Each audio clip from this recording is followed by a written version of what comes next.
ስማ ኢየሱስ እኔ አምላክ ነኝ አምልኩኝ ብሎ ቃል በቃል የተናገረበትን ቦታ አሳየ። አረ መጀመሪያ ሰላም በለኝ። ቆይ ትምህርት ጀመርክ ሲባል የሰማሁት እውነት ነው እንዴ አብዱላይ? ትምህርት ጀመርክ? አዎ እባክህ፣ ግን የቀለዱብን ነው እንዴ?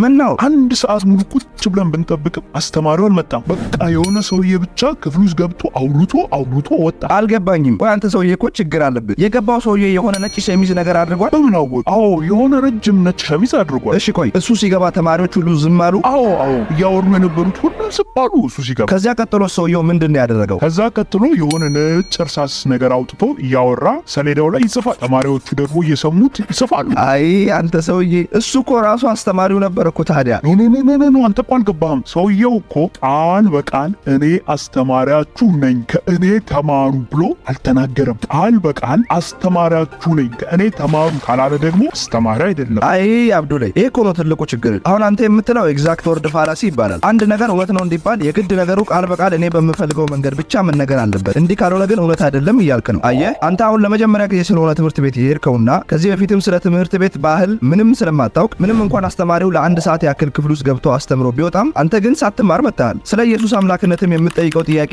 እንደዚህ ያለ ስህተት ነው። ቶማስ ኢየሱስን ጌታዬም አምላኬም ብሎ ሲጠራው የኢየሱስ መልስ የነበረው ስላየህ አመንክ ነበር። እግዚአብሔር በዘጸአት 3:14 ላይ ለሙሴ ስሜ ነው ብሎ የሰጠውን በዛው ስም ራሱን ኤጎይሚ ብሎ ሲጠራ ከደቀ መዛሙርቱ ስግደትን ሲቀበል ኃጢአትን ይቅር ሲል የሰንበት ጌታ መሆኑን ሲናገር ሰዎች ሁሉ አብን እንደሚያከብሩት ልክ እንደዚያው ሊያከብሩት እንደሚገባ ሲገልጽና ሌሎች በርካታ አምላክ ብቻ የሚያደርጋቸውን ተግባሮችና ንግግሮች ሲናገር እያየ ቃል በቃል እኔ እንደምፈልገው ካልተናገረ አምላክ ነው ብዬ አልቀበልም እያልክ ነው።